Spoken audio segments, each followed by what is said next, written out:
So hello my dear friend, कैसे आप सब? I hope that all of you are doing so good.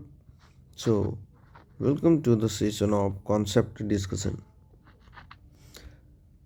And today we are going to start a new chapter, that is pair of linear equations in two variables.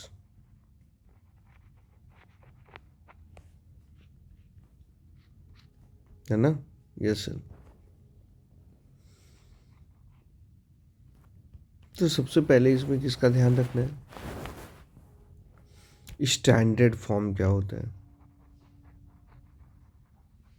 Standard form और pair of linear equation in two variable. देखो, सबसे पहले समझ जाओ linear equation in two variable, जिसमें दो variable हो और इसमें वेरिएबल क्या है? एक्स और वाई. एक्स और वाई क्या है सर? वेरिएबल है ना. ये है लीनियर इक्वेशन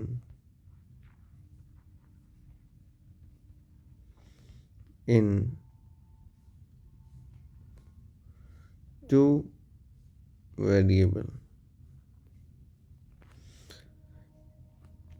कब होगा? जब सर ए और बी दोनों की वैल्यू जीरो की इक्वल नहीं होगी. ठीक है, तो ये कहलाएगा a linear equation in two variable. लेकिन सर अब यहाँ पेयर लगा हुआ, तो पेयर मतलब दो होता है. यानी if I want to see the pair of linear equation in two variable, यानी दो इक्वेशन रहेगा.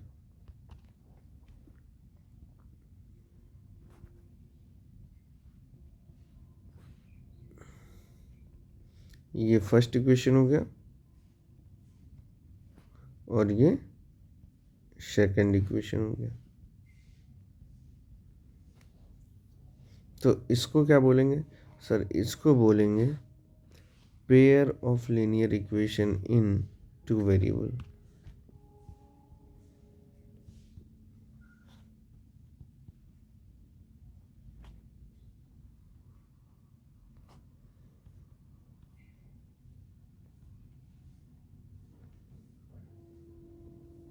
सर यहाँ A1 B1 C1 A2 B2 C2, ये सब क्या है सर? ये सब कांस्टेंट है. कैसा कांस्टेंट है सर? रियल कांस्टेंट है.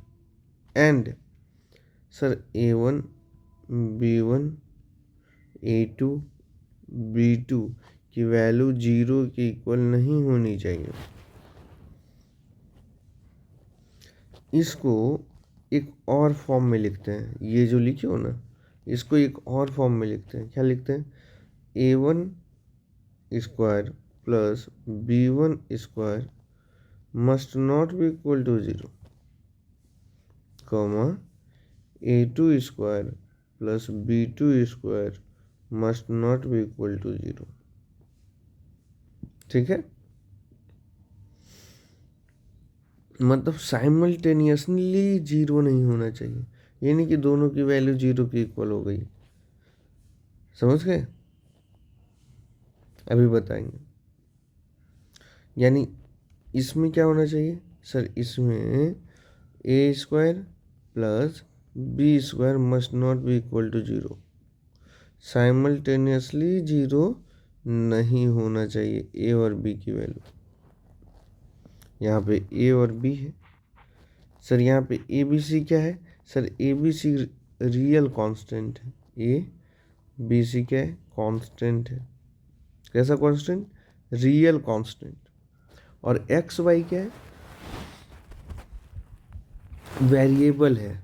एक्स वाई क्या है सर? वेरिएबल है. ठीक है, ठीक है सर. आगे बढ़े. Yes sir. अब सबसे पहली बात आती है कि if linear equation in two variable है, एक linear equation in two variable है, यानी ऐसे होगा A X plus B Y plus C equal to 0। इसके नंबर ऑफ सॉल्यूशन कितने होंगे, है ना, नंबर ऑफ सॉल्यूशन की बात कर रहे हैं, नंबर ऑफ सॉल्यूशन कितने होंगे। तो हम बोलेंगे इफ एक लीनियर इक्वेशन टू वेरिएबल है तो इनफाइनाइट नंबर ऑफ सॉल्यूशन होंगे, इनफाइनाइटली मेनी सॉल्यूशन।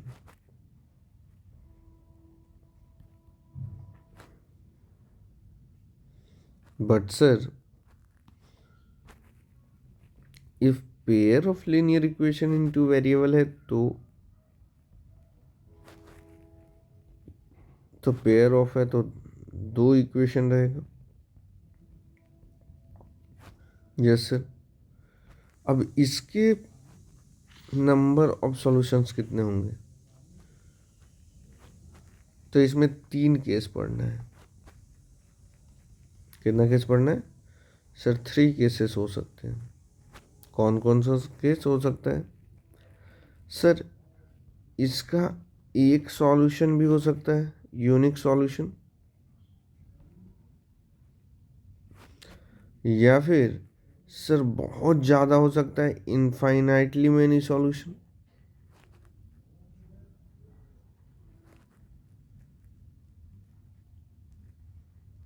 या फिर एक भी सॉल्यूशन नहीं हो सकता है सर, कोई सॉल्यूशन ही नहीं आएगा। अच्छा, यस सर। अच्छा, यूनिक सॉल्यूशन कब होगा, ये भी जानना जरूरी है। यूनिक सॉल्यूशन सर तब होगा जब a1 बाई a2 की वैल्यू नॉट इक्वल हो जाए b1 बाई b2 के। इसका रेशियो फाइंड आउट किए, इसका रेशियो, दोनों यदि डिफरेंट आया तो हम बोलेंगे unique solution. Infinitely many solution कब होगा, जब a1 बाई a2 की वैल्यू b1 बाई b2 की वैल्यू के इक्वल हो जाए और equal to c1 by c2 के हो जाए। मतलब a1 बाई a2 की वैल्यू, b1 बाई b2 की value and c1 by c2 की वैल्यू तीनों आपस में इक्वल हो जाए तो हम बोलेंगे क्या, इनफाइनाइटली मेनी सॉल्यूशन। अच्छा, और एक भी सॉल्यूशन कब नहीं होगा सर, जब a1 by a2 equal to b1 by b2 आ जाए but not equal to c1 by c2 आ जाए।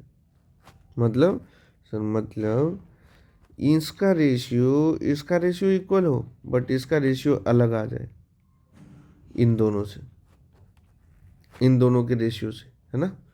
तो हम बोलेंगे क्या कि सर नो सॉल्यूशन का केस हो गया। क्लियर है? किसी को दिक्कत है तो बताओ। नहीं है। अब यहाँ पे और समझो कि सर यदि ये सब कंडीशन है तो ग्राफ कैसा होगा, यूनिक सॉल्यूशन होगा तो ग्राफ इंटरसेक्टिंग लाइन का होगा। जब तुम ग्राफ बनाओगे बालक तो कैसा लाइन मिलेगा, इंटरसेक्टिंग लाइन्स होगा। अच्छा सर, जब इनफाइनाइटली मेनी सॉल्यूशन होगा तो ग्राफ कैसा होगा, को इंसिडेंट लाइन्स होंगे। अभी बताएंगे देखने में कैसा होगा, वो भी बताएंगे। या फिर कोइंसिडेंट लाइन को बोलते हैं ओवरलैपिंग लाइंस। क्या बोलते हैं सर, ओवरलैपिंग लाइंस भी बोलते हैं।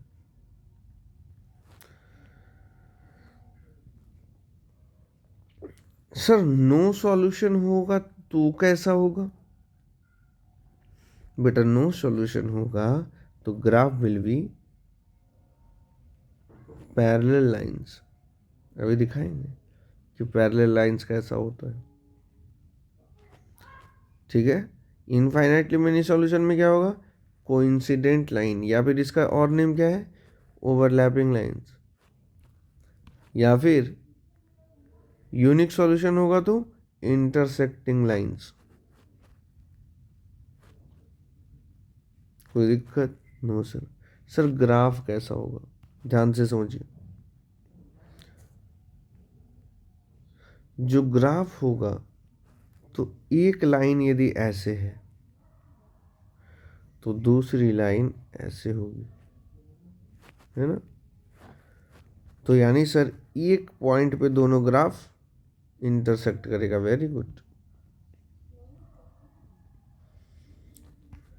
इसमें सर बेटा एक ग्राफ यदि ऐसे है, एक इक्वेशन का स्ट्रेट लाइन ड्रॉ किए तो ऐसे हुआ, तो दूसरा इक्वेशन जस्ट इसी पे लाई करेगा, ओवरलैप या कोइंसिडेंट, इसी पे लाई करेगा। ठीक है सर। पैरेलल बेटा यदि ग्राफ ऐसे है ना, तो दूसरा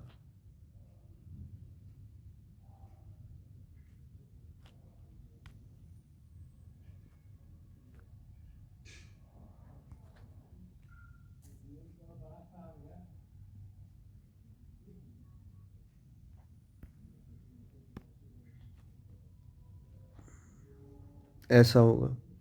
मतलब ये दोनों कभी भी कितना भी आगे बढ़ा दो इंटरसेक्ट नहीं करेगा, है ना, पैरेलल है तो कभी भी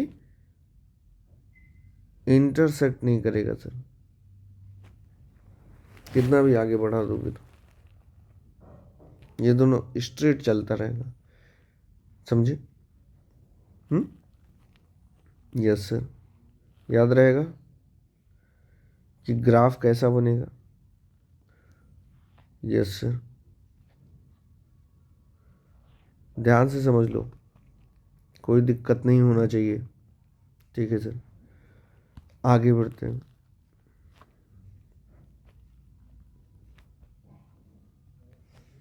इफ सर इसको कहते क्या है बेटा, इसको बोलते हैं कंसिस्टेंट सिस्टम ऑफ इक्वेशन। क्या बोलते हैं sir? Consistent system of equation.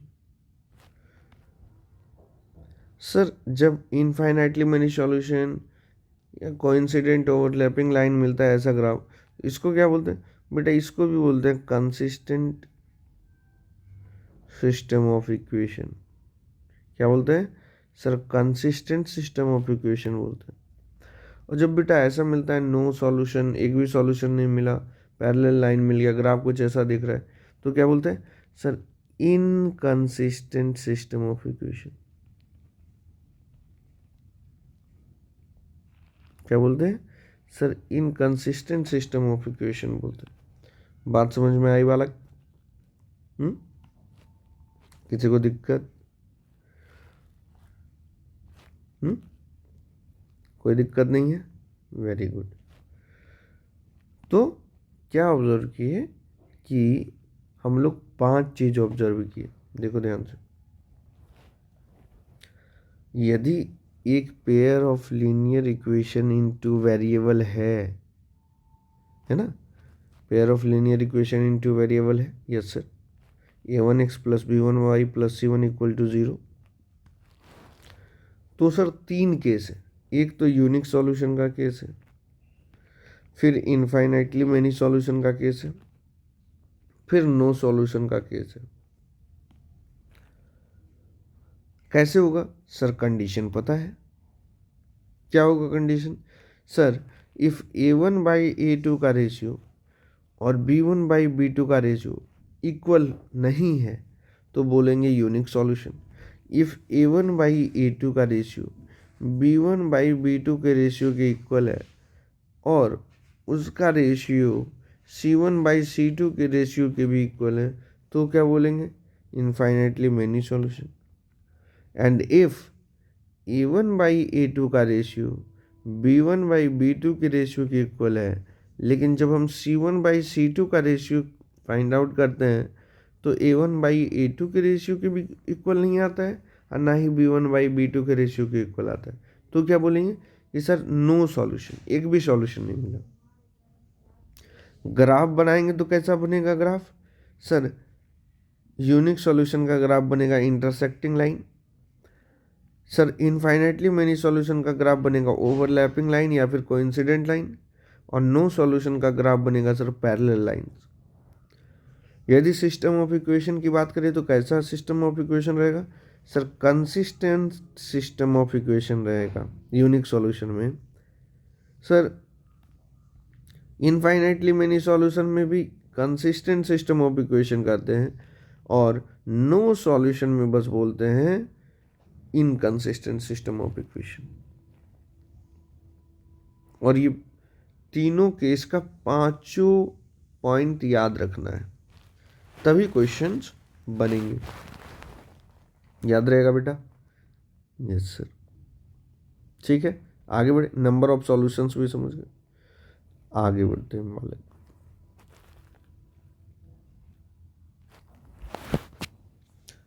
Algebraic method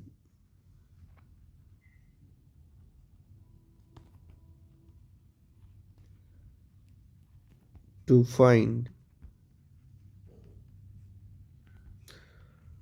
the solution।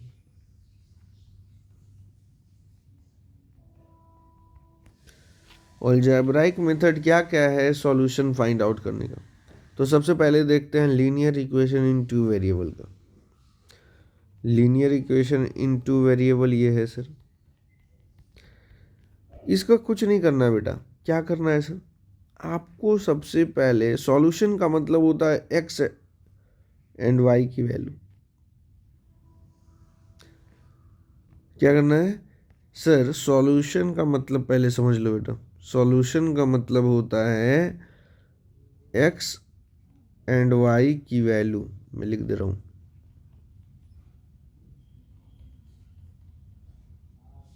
ठीक है सर। यानी सर कोई भी linear equation in two variable रहे और मेरे को बोले सॉल्यूशन बताओ, तो सर हम क्या करेंगे? एक टेबल बनाएंगे, यहाँ लिखेंगे एक्स और यहाँ वाई लिखेंगे। ठीक है, ठीक है सर। फिर हम फाइंड आउट करेंगे सर। बहुत सारा सॉल्यूशन फाइंड आउट कर सकते हैं। देखो, एक यदि linear equation in two variable रहे तो infinitely many solution find out कर सकते हैं। यानी एक्स और वाई की वैल्यू क्या क्या लिखेंगे? अपने मन से एक वेरिएबल की वैल्यू लिखते जानी है। सर 0, फिर 1, फिर -1, फिर 2, फिर -2, फिर 3, फिर -3, ऐसे लिखते चले जाएंगे। ठीक है। अब जैसे ही x की वैल्यू आपने रखा 0 तो y की वैल्यू क्या मिलेगी ये देखना है। तो x की वैल्यू 0 यहाँ रखोगे तो ये गायब हो जाएगा, तो y की वैल्यू आ जाएगी। कोई क्वेश्चन रहेगा तो y की वैल्यू आ जाएगा ना, उसको सॉल्व करोगे तो। Yes sir. तो वो y की वैल्यू यहाँ पे लिख देना है जो भी आएगा। ठीक है। जैसे यहाँ पे x की वैल्यू 1 रखे, यानी यहाँ पे 1 रखना है, x की जगह पे 1 रख दिए, तो इसको सॉल्व करोगे तो y की वैल्यू आ जाएगा। Yes sir. एग्जाम्पल देख लो। 4x plus 12y is equal to -6 से मान लेते हैं। अब हमको सॉल्यूशन लिखना है, तो क्या करेंगे सर? सबसे पहले टेबल बनाएंगे, है ना? Yes sir.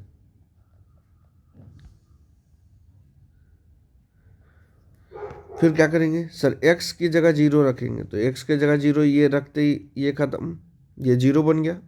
तो ये हो गया सर 12y इक्वल टू -6। तो y की वैल्यू कितनी आ गई? -6/12, 6 2 जा 12, यानी -1/2। यहाँ लिख दी -1/2। समझे? समझे कि नहीं बालक? तो ये लिख दिए -1/2 आ गया। अब यहाँ बोल रहा है x की वैल्यू 1, तो y की वैल्यू क्या होगी? तो x की जगह 1 रख देंगे, तो 4 × 1 + 12 वाई इक्वल टू -6 यानी 4 + 12y इक्वल टू -6 यानी 12y इक्वल टू -6 - 4 यानी 12y इक्वल टू -10 यानी y इक्वल टू -10/12 2 5 या 2 6 यानी -5/6। ऐसे ही सबका फाइंड आउट कर लेंगे जितना भी आएगा। कोई दिक्कत है बेटा? किसी को कोई दिक्कत है? बना लोगे? Yes sir. लेकिन सर मेरे को तो मेन एम रखना है pair of linear equation in two variable का, है ना? तो sir pair of linear equation in two variable क्या होता है sir? a1x + b1y + c1 = 0 and इस फॉर्म का होता है a2x + b2y + c2 = 0। ये है sir pair of linear equation in two variable. अब हमको सॉल्व करना है तो बेटा दो मेथड पढ़ना है। कितना मेथड? एक तो आप सब्स्टिट्यूशन मेथड से बना सकते हो, फाइंड आउट कर सकते हो एक्स एंड वाई की वैल्यू को, और दूसरा आप एलिमिनेशन मेथड से फाइंड आउट कर सकते हो वैल्यू को।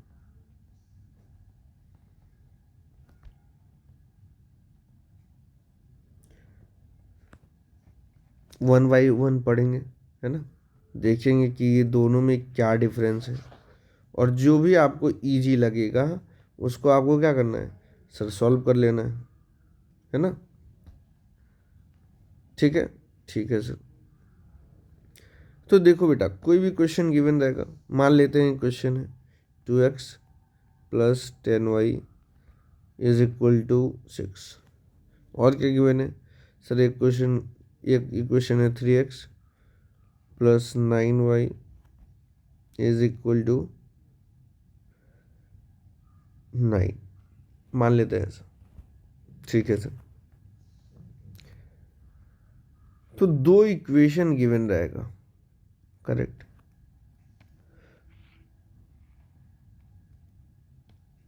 सर इसमें भी एलिमिनेशन मेथड में भी दो इक्वेशन गिवन रहेगा, और आपसे बोलेगा कि फाइंड द सॉल्यूशन, यानी number of solution find out करना है। कौन कौन सा सॉल्यूशन होगा ये फाइंड आउट करना है, यानी एक्स और वाई की वैल्यू फाइंड आउट करनी है। तो हम सबसे पहले देखेंगे कि कौन सा मेथड हम अप्लाई करना चाहते हैं। तो अभी हम करना चाहते हैं सब्स्टिट्यूशन मेथड अप्लाई। तो देखो क्या करें, आपको क्या करना है, सब्स्टिट्यूशन मेथड यदि आपको यूज करना है तो सबसे पहले देखना है कि यहाँ पे जो दो इक्वेशन है इसमें से एक इक्वेशन को फेवरेट बना लेना है और उसको अपना दिल दे देना है। तो आपने दे दिया, और दूसरे इक्वेशन को छोड़ देना है। ठीक है सर, छोड़ दिए, और दोनों इक्वेशन को एक लाइन से सेपरेट कर देना है। ठीक है सर। तो जिसको दिल दिए उसको एक साइड लिखना है, और जिसको स्टार बना दिए उसको दूसरे साइड लिखना है। ठीक है सर। तो दिल वाले को लिखते हैं 2x + 10y = 6, और स्टार वाले को इधर 3x + 9y = 9। अब आपको देखना क्या है कि सर इसमें दो वेरिएबल है एक्स और वाई जिसको दिल दिए हो, इसमें से किसी एक वेरिएबल को दिल देना है और दूसरे को स्टार बनाना है। बात समझे?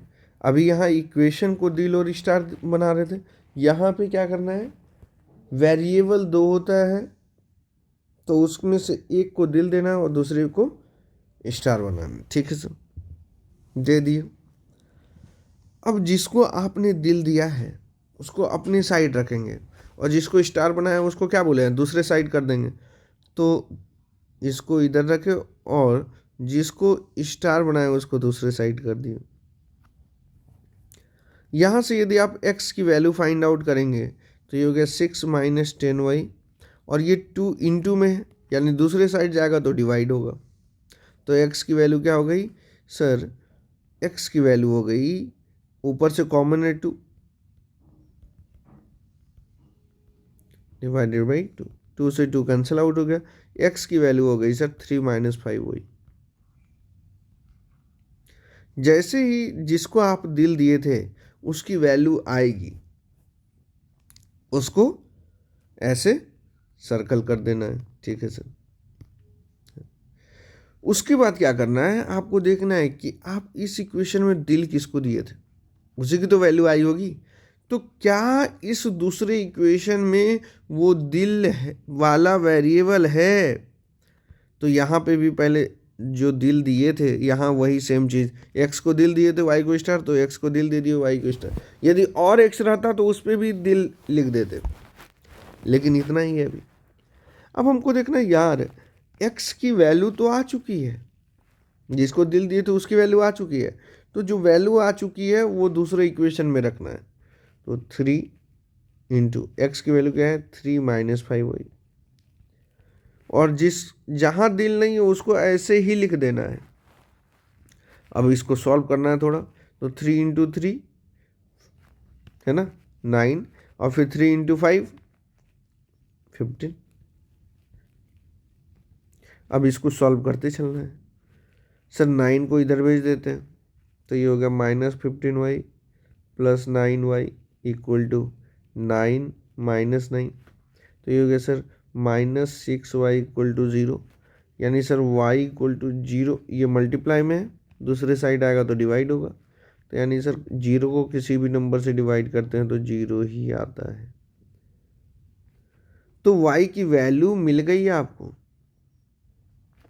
और y की वैल्यू को आंसर कहते हैं। x की वैल्यू चाहिए तो यहाँ पे रख देते हैं, x आया हुआ है तो y के जगह पे क्या रख दे 0, तो x इक्वल टू क्या हो गया 3, y रखते ही 0 ये आउट हो गया, तो x की वैल्यू भी 3 आ गई।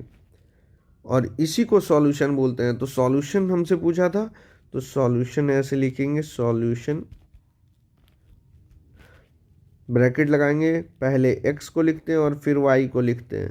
This is equal to x की वैल्यू 3 है और y की वैल्यू 0 है, आंसर। देखिए सब्स्टिट्यूशन मेथड कितना बेहतरीन है। दिल और स्टार का गेम है बेटा, बहुत ईजी है। दिल और स्टार का गेम है सब्स्टिट्यूशन मेथड। आई होप कि आप लोग को समझ में आया होगा। अब हम चलते हैं एलिमिनेशन मेथड में। किस पे चलते हैं? Elimination method. एलिमिनेशन मेथड क्या होता है सर? यहाँ पे भी दो इक्वेशन, क्या यहाँ पे भी दिल और स्टार देना है सर, दोनों इक्वेशन में से किसी को? तो बेटा यहाँ देखो, ये एक इक्वेशन है और एक इक्वेशन ये है। यस बेटा, लेकिन इसमें इक्वेशन को दिल और स्टार नहीं देना है, इसमें वेरिएबल को दिल और स्टार देना है।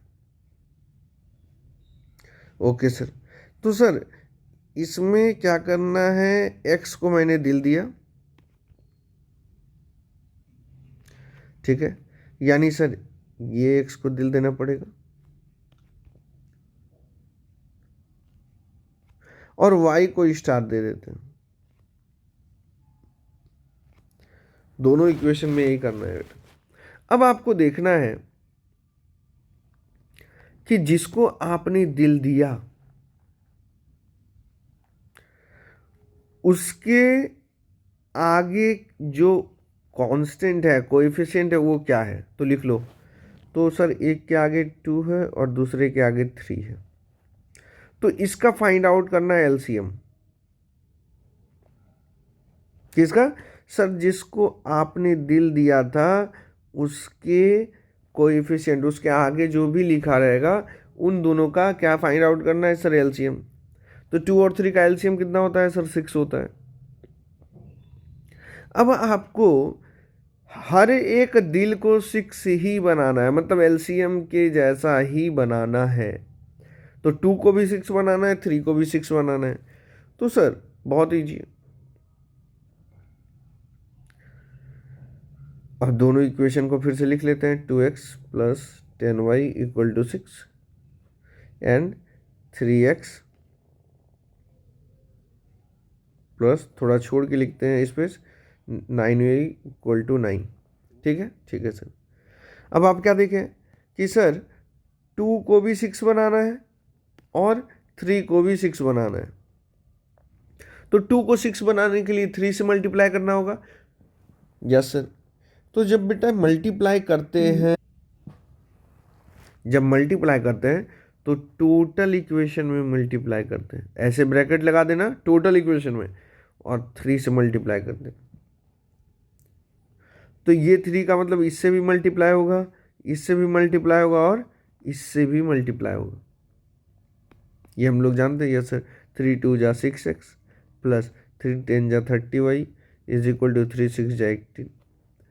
और सर इस वाले में 3 को 6 यदि बनाना था तो 2 से मल्टीप्लाई करते, तो 2 से कर देते, तो ये इससे भी होगा मल्टीप्लाई, इससे भी होगा और इससे भी होगा मल्टीप्लाई।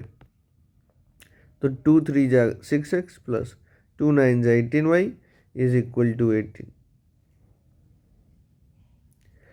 अब जो आपको दो इक्वेशन मिला उसको ध्यान से देखना है। क्या जिसको आपने दिल दिया था उसके आगे अब सेम चीज लिखा हुआ है? तो आप बोलेंगे यस सर।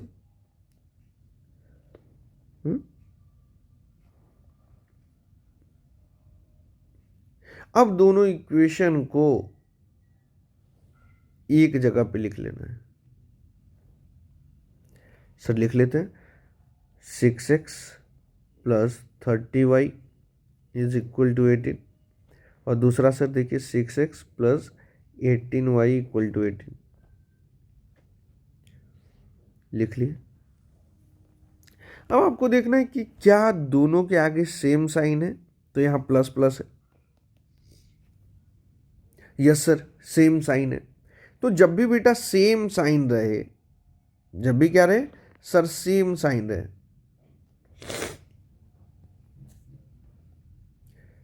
एक मैं यहां पे लिख दे रहा हूं कि कब क्या करना है। तो यदि सेम साइन रहे किसका, जिसको दिल दिए थे उसके आगे जो लिखा हुआ है ना, या तो प्लस प्लस हो सकता है या फिर माइनस माइनस हो सकता है। ठीक है। तो आपको क्या करना है सर? मेरे को करना है सब्ट्रैक्शन।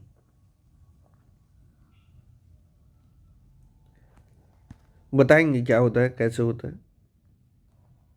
और जब सर डिफरेंट साइन हो, मतलब अलग अलग साइन हो, मतलब एक का प्लस है तो दूसरे का माइनस, और एक का माइनस है तो दूसरे का प्लस, तो फिर क्या करेंगे सर? सर ऐड करेंगे।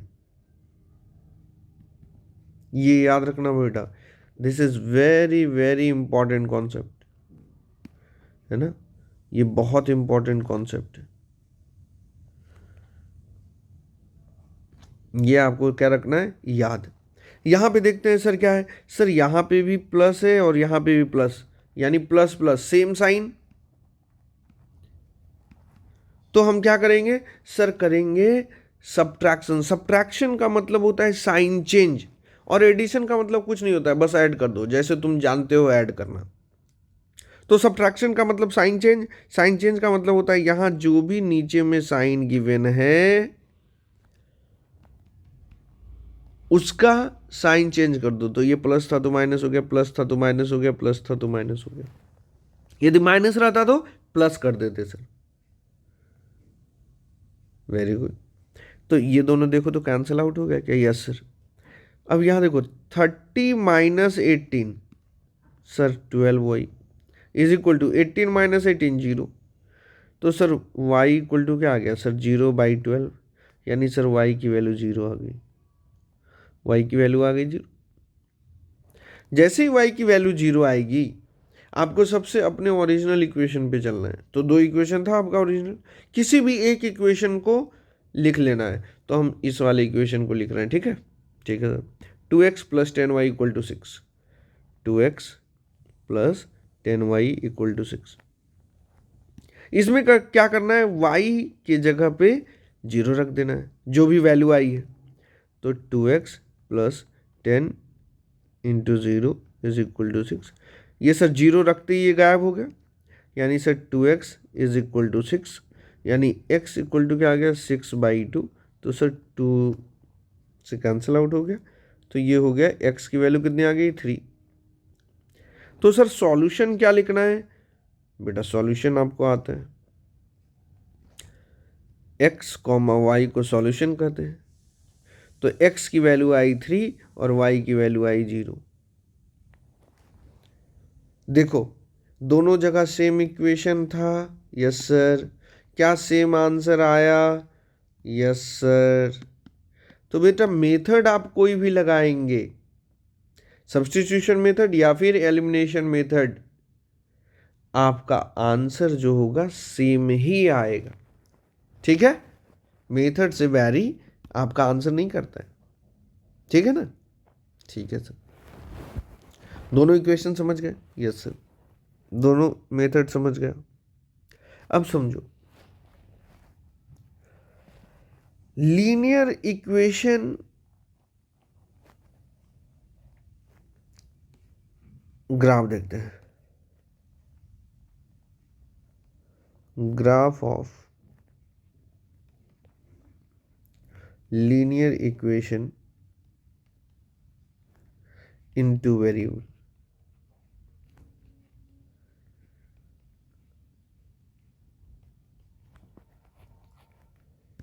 जब भी बेटा कोई भी इक्वेशन हो linear equation in two variable, तो इसका यदि ग्राफ ड्रॉ करते हैं हम, तो ये एक स्ट्रेट लाइन होता है। कैसा होता है सर, सर स्ट्रेट लाइन होता है।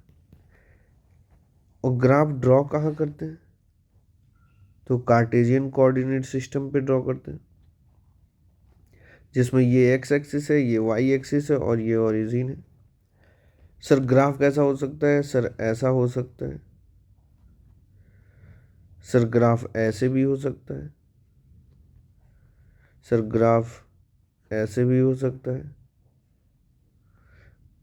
स्ट्रेट लाइन बस होना चाहिए, कैसा भी हो सकता है ग्राफ। ठीक है, ठीक है सर। आगे बढ़ते हैं, this all are straight line. अब आपको क्या ध्यान रखना है, ग्राफ सीख गए, ग्राफ सीख गए ना बेटा। Graph of linear equation in two variable हमेशा स्ट्रेट लाइन होगा सर।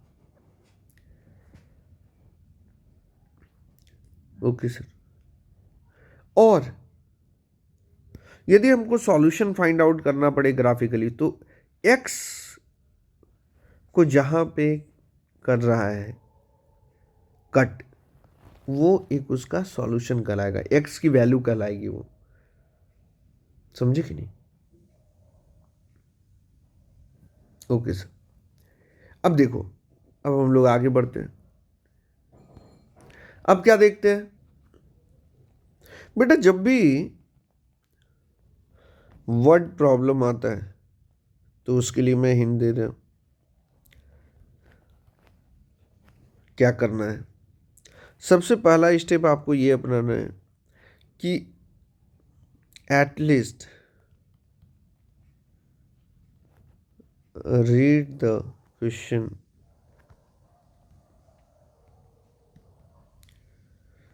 4 to 5 times. ऐसे नहीं कि तुरंत पढ़े गिव अप करने लगे। दूसरा, जब भी आप पढ़े तो आप कुछ मैथमेटिकल फॉर्म में लिखने की कोशिश करें। Try to write down in mathematical form.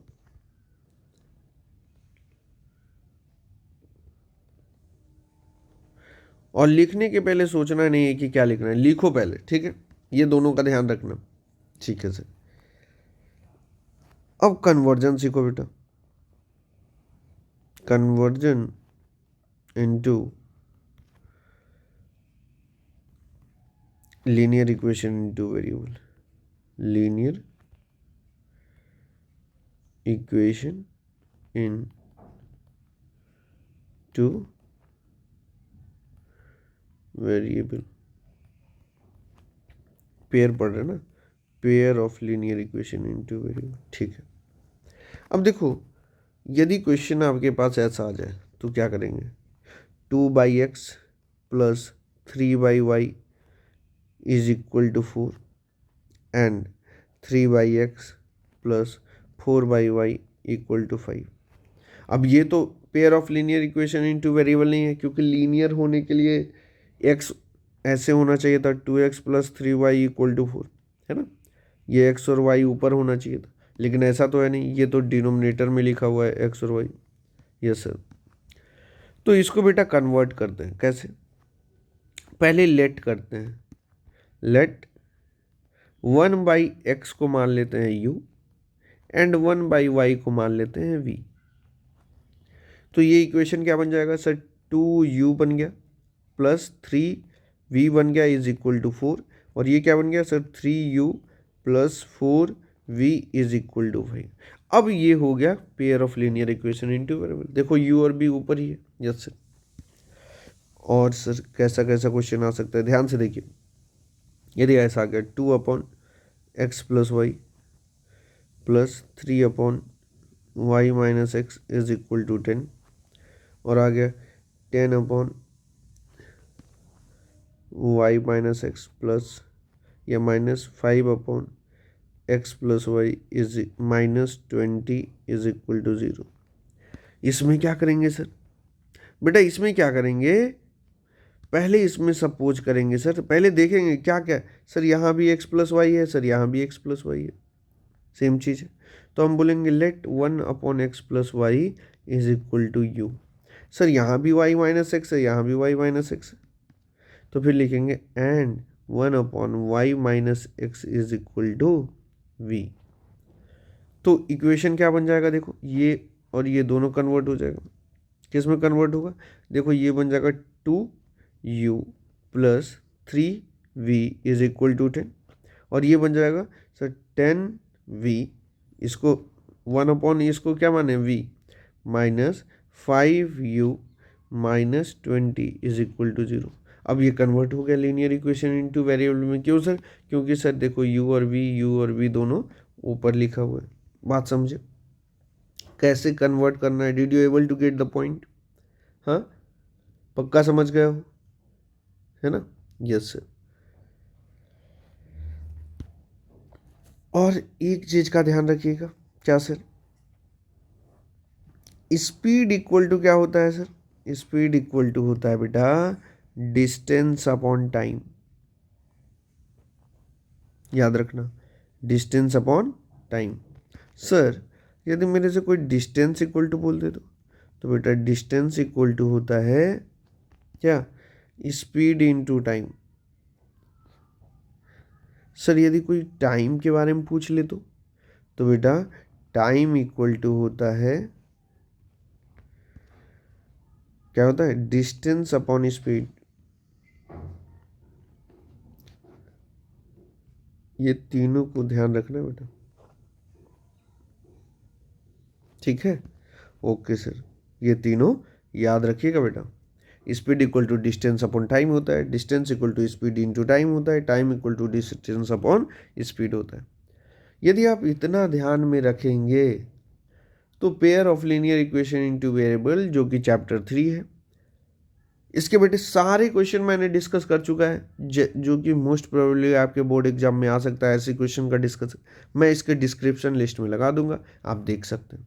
Standard form क्या होता है, कैसे लिखते हैं, नंबर ऑफ सॉल्यूशंस क्या होते हैं, किस किस कंडीशन पे कैसे फाइंड आउट करना चाहिए, ग्राफ कैसा बनेगा, इंटरसेक्टिंग लाइन कब होगा, कोइंसिडेंट लाइन कब होगा, पैरेलल लाइन कब होगा, consistent system of equation, inconsistent system of equation कब होता है, अलजेब्राइक मेथड मैंने बता दिया कैसे फाइंड आउट कर सकते हैं, सब्स्टिट्यूशन मेथड से भी और एलिमिनेशन मेथड से भी, graph of linear equation in two variable बता दिया, वर्ड प्रॉब्लम में क्या करना है ये बता दिया, कन्वर्जन कैसे करना है linear pair of linear equation in two variable में ये बता दिया, फिर बता दिया एक छोटा सा फॉर्मूला, ठीक है, in different form. So thank you so much बेटा, nice to have you all here. We are going to meet soon in the next session. Till that bye bye, take care. याद रहे कि मैं description list में जितने भी question मैं इस चैप्टर का डिस्कस किया हूँ जो आपके बोर्ड एग्जाम में आ सकता है उसको मैं अटैच कर दूंगा। ठीक है बेटा, थैंक यू।